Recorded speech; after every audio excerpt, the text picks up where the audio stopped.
সেই কবে সুকান্ত বলে গিয়েছিলেন 18 বছর বয়স কি দুঃসহ, কি ভীষণ স্পর্ধা নিয়ে কাঁপন ধরিয়ে দেয় যে কারো বুকে। 18তেই লুকিয়ে জয়ের সব রসদ। লামিনে ইয়ামাল যেন আগাগোড়া সুকান্তের সেই ভয়ঙ্কর 18-র প্রতিচ্ছবি। এই বয়সে একজন ফুটবলার কি বা করতে পারেন, এই প্রশ্ন যাদের মনে, ইয়ামাল দেখিয়েছেন এই বয়সে কি না করতে পারেন। এই সুপারস্টার টিনেজার এবার খুললেন সফলতার নতুন চ্যাপ্টার। লা লিগায় সবচেয়ে কম বয়সে 100 ম্যাচ খেলার মাইল ফলক স্পর্শ করলেন। এই 100 ম্যাচে 29টি গোলের সাথে 34টি অ্যাসিস্ট ইয়ামালের ঝুলিতে। স্পানিওলের বিপক্ষে গেল ম্যাচে 2 অ্যাসিস্টের সাথে করেছেন 1 গোল। ওই 2 অ্যাসিস্ট দেখলে আপনার মনে হবে নরম মাখনের উপর কেউ ছুরি বসিয়েছে। এত আলতো করে বল ঠেলে দিয়ে সতীর্থের গোলে অবদান রাখার কাজটা খুব বেশি দেখা যায় না। ইয়ামালের কীর্তিতে তাই প্রতিদিন অবাক হন ফুটবল দর্শক থেকে ফুটবল কিংবদন্তিরাও।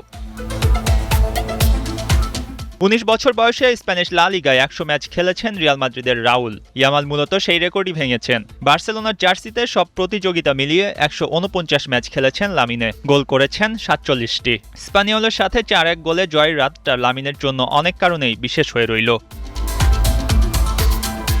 এই গেল সপ্তাহেও লামিনের হতাশা দেখেছে সবাই। কোচ হ্যান্সি ফ্লিকও তাকে মানাতে পারছিলেন না। আতলেতিকো মাদ্রিদের সাথে লা লিগার ম্যাচে হারের পর নিজ পারফরম্যান্স নিয়ে বিরক্ত ছিলেন ইয়ামাল। এরপর চ্যাম্পিয়ন্স লিগেও ওই আতলেতিকোর কাছেই হেরে গেল বার্সা। ইয়ামাল নিজেকে সামলিয়ে এই সপ্তাহে ফিরেছেন। একদম নিজের মতো আপন করে নেয়া ক্যাম্প নুতে রেকর্ডের ডালা সাজিয়ে ফিরলেন তিনি। চলতি মৌসুমে লামিনে নিজের আলো চারদিকে ছড়িয়েছেন, যেন ওই 18 বছর বয়সের তেজটা তার মধ্যে। 42 ম্যাচ খেলে 22 গোলের সাথে 17 অ্যাসিস্ট নামের পাশে। ফুটবল বিশ্বের one of the biggest talent বলা হয়ে থাকে তাকে। ধারাবাহিকভাবে খেলে যেতে পারলে ইয়ামালকে নিয়ে সবার প্রশংসার পাতা ফুরাতে হবে একের পর এক। এখনও তো বাকি অনেকটা পথ।